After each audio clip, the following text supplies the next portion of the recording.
ამ ლეპტოპზე გადაწერეს BIOS-ი კოდის მოხსნის მიზნით, სადაც აგვიანებდა გამოსახულება სადღაც 15 წამი. ეხლა გამოსახულება მოგვარებულია endpoint-ის პრობლემაც მოგვარებულია security endpoint-ის პრობლემა. მაგრამ კოდი მაინც არის, მაგრამ კოდსაც მოვხსნით.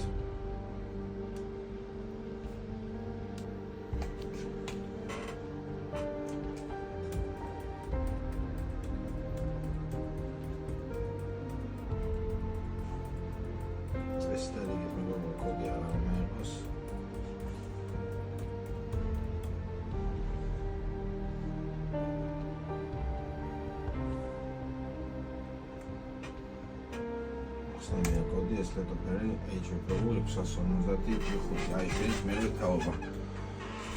სრული თქმა გვაქვს BIOS-თან. ყველაფერი მუშაობს იდეალურად, რაღაც გამოსახულებას აგვიანებს, ყველაფერი მოგვარებული არის.